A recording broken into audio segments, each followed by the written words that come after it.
Welcome to the AI Hustle Podcast, the podcast where we break down the latest in AI news, tools, and interview experts helping you hustle and do more using AI.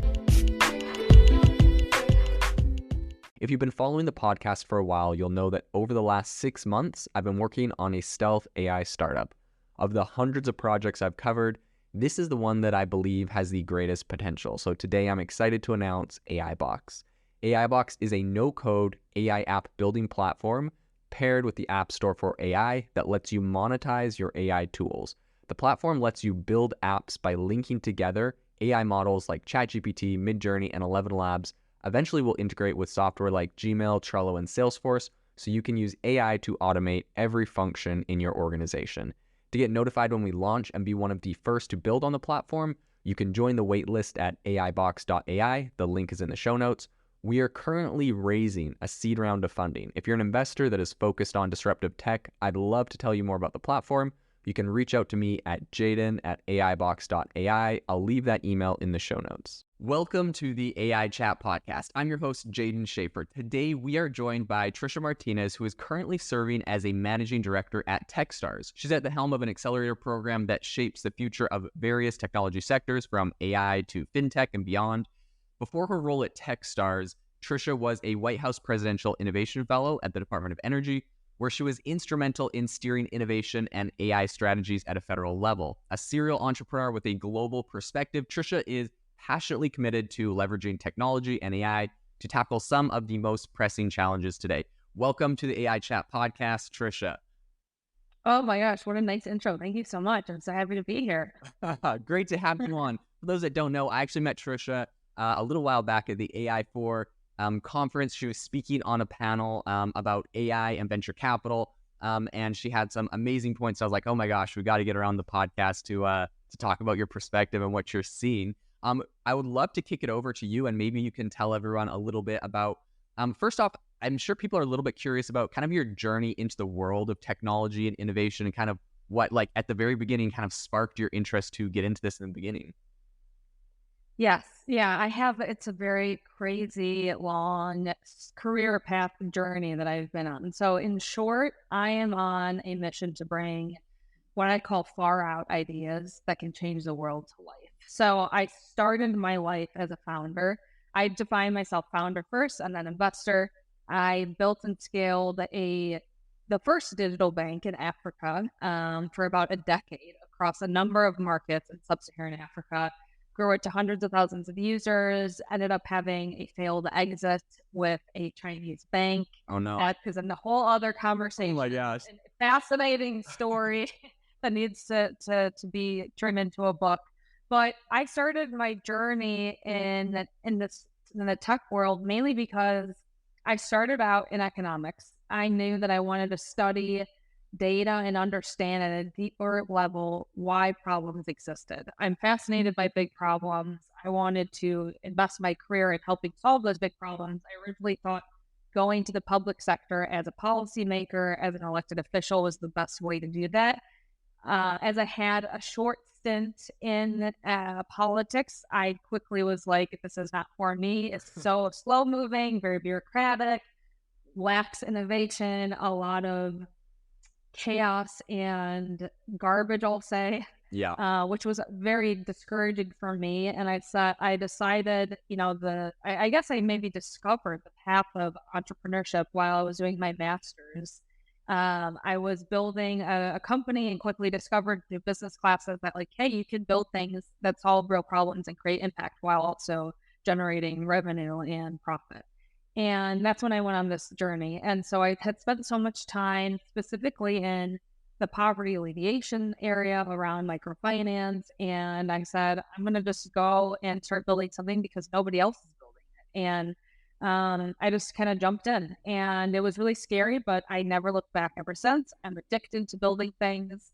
It's an invigorating feeling when you discover a problem and you get traction and you start solving it. And after I spent a decade building my baby called Walla, a lot of sweat, blood, and tears into that, I knew I wanted to build something, but I wasn't sure what. Okay. And I didn't have the energy to go invest in building again. And that's why I decided to go become a fellow with the White House, I wanted to position myself in the climate battle. I loved AI. I loved climate. I wanted to figure out what I could build to help move the needle on this very massive challenge we were up against. And so I guess serendipitously, I ended up falling back into Techstars because while I was a fellow at the Department of Energy working across our 17 national laboratories, the largest national lab was launching a Techstars, and they said, hey, come and build this for us and go invest in these awesome AI deep tech companies. So I kind of went full circle, public to private, back to public, back to private. Okay.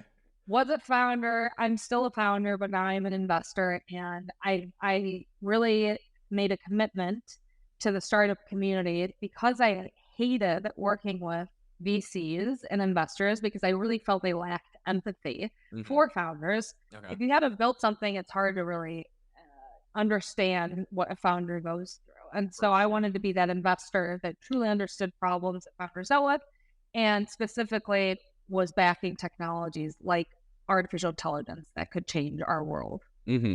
That's incredible. Well, what an amazing career path and journey. That's hilarious, going in and out of, the public side to the company side and back and forth. So that's amazing. Talk to us a little bit about right now, right? You're a managing director at Techstars, and you talked a little bit about how you got into that. When you're right now, you're kind of looking at these accelerator programs, you're looking at investing into these AI companies or other companies that have big impact. What are the things that you are currently looking for, right? Like people that are applying for Techstars or other programs, like what is it that you are specifically looking for in these companies? So a number of things, but let's talk about, I guess, the AI companies I invested since this is a podcast focused on AI. Yes. I for over a decade, I've been very bullish on AI. I've always seen it as a tool. It's not a silver bullet. It's a tool that will enable us to solve some really big problems. And when I look at companies, I first begin by defining a thesis. And there are a number of areas that I care a lot about because I see them as being instrumental to solving problems, but it's also because the market is moving in this direction. So for this Techstars Chicago AI accelerator that I run, I wanted to find great companies across climate tech, across health tech, across biotech, fintech, human resources, education. I wanted to find founders that were using AI as a tool to address some of the big problems that exist within those industries. And so that's first and foremost, identifying the thesis and then going hunting down the ecosystem to find great founders building in those domains. And then when I'm looking at companies, so to give you a sense, we identified over 3,000 companies for this accelerator. Wow. We met with hundreds of them through Zoom calls, conferences, in person, webinars, all those things, and narrowed it down to 12 that we invest in. And we're about to announce those 12 AI companies come September. But the number one driver of wanting to invest in a company is the founder, is the founding team, right? I want to see that this team has what it takes to build this and is super gritty and passionate and is willing to do whatever it takes to build that technology, get it to market, and solve the big problem. Because as we all know, being a founder is insanely hard. You're going to be thrown a billion things your way that you have to manage. You're wearing every single hat. You need to know how to navigate complex markets, deal with ups and downs and chaos. And it's not for everyone. And so if you are super perseverant and gritty, I have more faith in you as a founder. And I say that in large part because I built a financial technology company, a blockchain company in sub-Saharan Africa, which, like all these crazy things, emerging markets, financial inclusion, a novel technology, everything was working against us. Yeah. And so I want to find founders that are prepared to go take that battle and are ready to lead the charge. So team is super, super important and probably the most important thing in my mind, followed by market is now the right time, right? And no one can ever say timing is so difficult to determine. I thought what I was building was the right time. Now I would say isn't the right time to build what we were building. So you can never get it right. Mm-hmm. You're lucky. It's always about luck and timing. But maybe we can try to get a sense of whether the now is the right time based on macro and microeconomic factors. And then lastly is traction. So prove to me, show me the data. I want to see you hustle, talk to your customers. What problems are they dealing with? Put the product in front of them. How are they reacting to it? Are you losing customers? That's a good thing because you're learning, you're iterating. So I want to see traction. And as every investor does, we want to see that you've discovered something that others have not discovered. Mm-hmm. Yeah, that sounds super critical.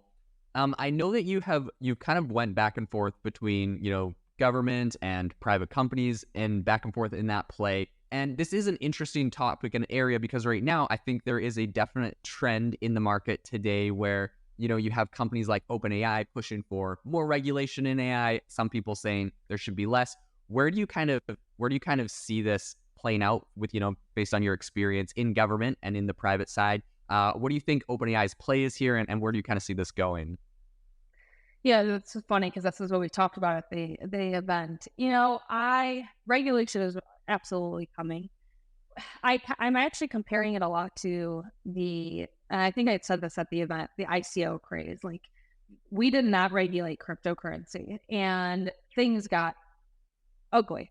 A lot of companies, people raised money and took advantage of investors, and then things were never actually built. And so it was a really shitty situation. And the government should have stepped in and put in some boundaries.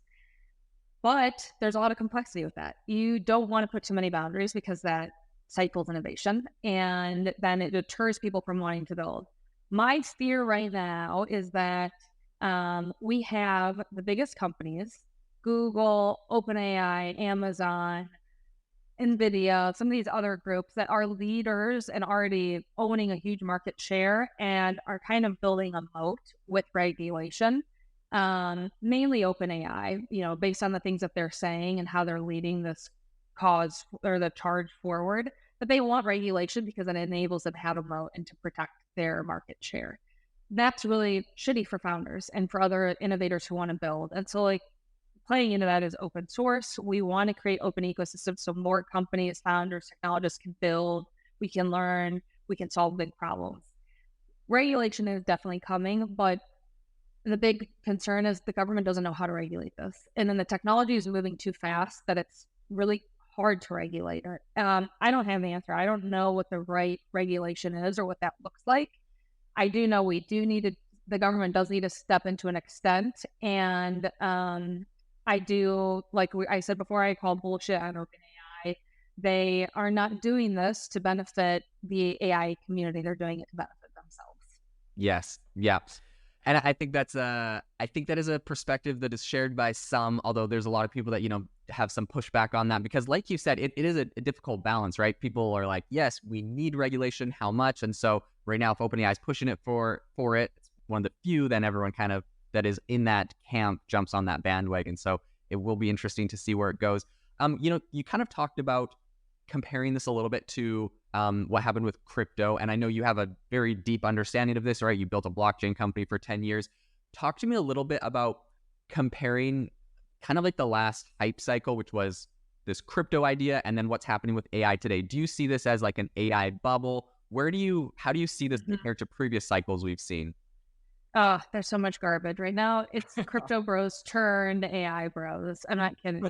It makes me sad because so when I was building my company, at the start we were looking at AI.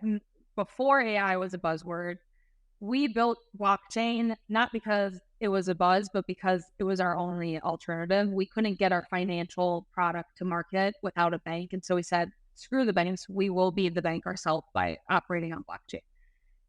There are now so many companies who are just trying to pull AI into their name because investors are wanting to invest, and so they know it'll give them an edge. And I think at the end of the day, this is a bubble, and so I think the buzz and the chaos around it will end up quieting down and it'll start disappearing. But a lot of companies will probably get funded that are not true AI companies. So maybe they are just operating on top of ChatGPT and they're not building like artificial intelligence infrastructure, for example. But I think buzz is good, right? Like people say any PR is good PR. And so I think people are becoming aware of this truly revolutionary technology that is going to transform the way every single one of us lives, and how our planet operates. And so it's a positive in that we're all be exposed to it and learning about it. But I am worried that there will be bad actors, and that will have a negative effect on the overall technology and the ecosystem. The funny thing is that, we have 17 federally funded national laboratories, which are building the most advanced technologies in the world, right? We have the biggest supercomputers that are advancing quantum computing. Pacific Northwest National Lab in Washington, Oak Ridge National Lab in Tennessee, Argonne in Chicago. They are leaders in AI and have been building AI for decades and decades, yet no one was ever talking about it. And so it's funny that now this is like a buzz and it's a cool thing. And it's Right. like, yeah, it's been happening for so long. And so I think most people who operate in the AI field are like, whatever, this will disappear, quiet down. Like, I'm putting my heads down and we keep building. But it's unfortunate to see the buzz, but it's also a pub. So it will disappear, but who knows when. Okay, yeah. I think that is definitely a sentiment right now. We're seeing like virtually every company, I swear, has like a new AI product coming out, which a lot of them is like a wrapper on top of OpenAI. They're just like they have a little an AI feature, and they're like, we're an AI company now. It's like, no, you're just a regular.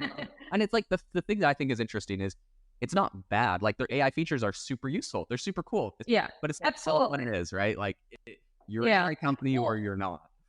Yeah, and some companies are now, I guess the positive though is some companies are being exposed to AI, and it's like, oh, actually, we should have always been building AI, and now we're going to build a massive company and scale to solve huge problems. So like, there are positives to that, but I think most of the noise, and those companies will probably end up dying out, especially because the market is so shitty right now. Yeah. And investors are becoming more risk averse that, you really need to prove to funders that you have a product market fit, you have customers, traction, revenue, a lot of data to back everything up. So if you're just putting an AI sticker on your brand, they'll be able to call bullshit on you. Yeah, and I think it's completely warranted. So it honestly makes me a little bit happy seeing how the market is a lot tighter this time around than kind of the frothier 2021 cycles we've seen.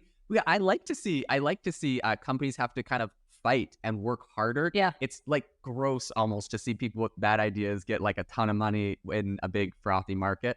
So I think absolutely.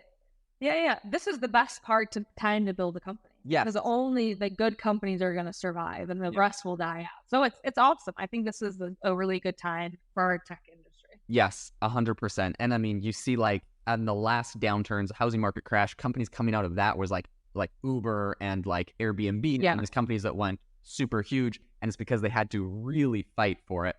I know you've seen this because, you had a lot of grit working 10 years on your blockchain company, and you also mentioned this earlier, this kind of concept of you really look for founders and team that have grit. This is something really interesting you've talked about, and I'd love to kind of dive a little bit deeper on that. What are you looking for specifically, and how do you kind of identify, how can you tell if like a team or a founder has like really that grit? I mean, obviously you've had it. You worked 10 years in there, but how do you identify that in others? So I love this. I tell my founders to read Grit by Angela Duckworth. Okay. I think grit is like the most important characteristic. And I think the positive is it's not something you're born with. It's something you develop and hone over time.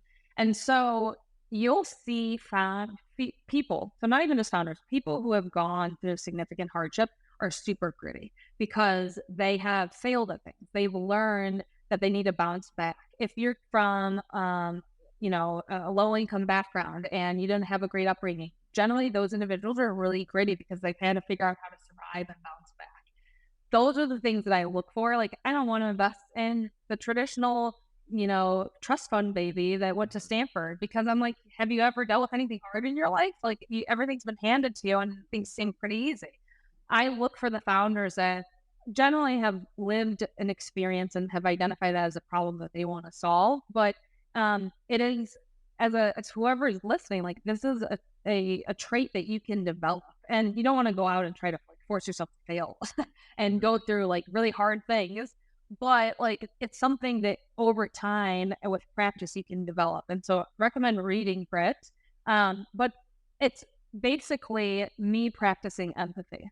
I want to get to know every founder really, really well before I invest in them. I want to know who you are, your background, what excites you, what motivates you, what do you do for fun, what is your family like?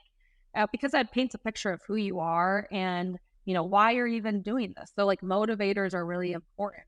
And we find that people who are super gritty are not ones who are like exceptionally good at let's say an athlete. They're not the best all-star athlete. They were born that way. They actually had to practice hundreds and hundreds or thousands of hours more than the other athletes. That's what turns them into better athletes. That makes them grittier.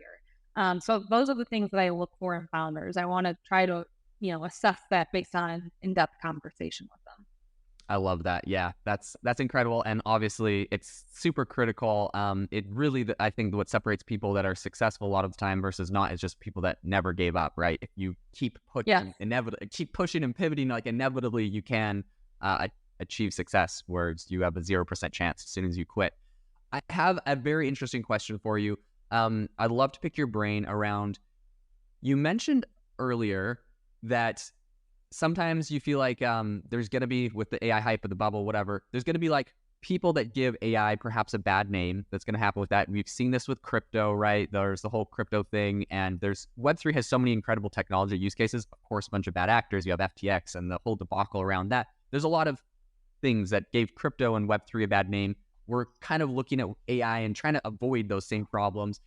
Something that I feel like not a lot of people are talking about specifically is AI models or different AI technology that can be problematic in its ideologies, biases, and other areas embedded in the models. This is something that's really tricky because, like you mentioned, if you're looking for a company from an investor perspective, you want traction, you want to, like demand. But let's say you find that company that has traction, demand, it seems awesome, but it has these other underlying issues. And think about this from the perspective of like FTX, right? This was a company that had a lot of traction, raised a lot of money. It had some very glaring underlying issues that other people overlooked essentially because of it was this shining star that could the shiny object. Yeah, it could multiply your money. So like, so when you're looking at AI, what do you think the responsibility of investors is specifically? Do you think we're going to actually get to a point where, let's say there is an incredible AI that has raised $100 million, absolutely crushing it with demand, but it has very problematic ideologies or something? Do you think we're going to see those same things catapulted to number one in the AI space? And how do we use this? We will see that, and that's what's scary. So I don't think we can predict what's going to happen. We have no idea the endless opportunities for AI. Like, I think that's what's amazing about the technology is like we're literally touching the 1% of what this technology could actually do. And so we don't know what we don't know. And while I would say, yes, it's an investor's responsibility to invest in things that aren't going to cause harm to people or create deeper problems in the ecosystem, a lot of investors don't know right now, like what's going to happen to OpenAI in the future. They could become a horrible organization. Their AI could develop and maybe they're building adversarial AI, right? Like there are so many things that we just can't predict. And that's the point of regulation, and also having, nonprofit organizations that are AI watchdogs that are trying to build more systems around how we build the ethics around AI. Thinking about bias as well. Who are the people building these AIs? Generally white males, and so it's leaving out a large, part of our population and their representation, and that's a bad thing. It doesn't mean it's turning into a horrible situation yet, but we need to get ahead of it and prepare for those things. So I agree. I think that, like, yes, we're going to see wherever there is an opportunity to make a lot of money, you will have bad actors. I think the things we need to be more concerned about for AI are what our quote unquote adversaries could be doing. Other countries who are using AI to, let's say, manipulate our system. So like, we have autonomous vehicles. They are, coming in with adversarial AI to change stop signs so that like our vehicles actually don't stop. And then it's creating chaos for pedestrians and what's happening. Like little things like that are the deeper problem. I don't foresee it becoming this big scary company turning into, an AI robot taking over the world. No, but there are small things that can start chipping away at our nation and our society and our systems that we need to be aware of and prepared for. Yeah, I appreciate that perspective on that for sure. Tricia, thank you so much for coming on the podcast today. You've had so many incredible insights. This has been amazing. We'll have to get you back on someday. And then someday I'm going to pick your brain on the entire story of your blockchain company you worked with, because that is incredibly interesting, and everything that happened there. If people want to find you, contact you, or find out more about the programs, Techstars and everything else you're working on, what's the best place for people to connect? Yeah, absolutely. So reach out to me on LinkedIn. My name on LinkedIn is Tricia Martínez Saab, and my Twitter is at Tricia Tita. Would love to connect with anyone. Happy to answer questions. If you're a founder and you want to build and you just need more guidance or you're interested in Techstars, please reach out. Always available.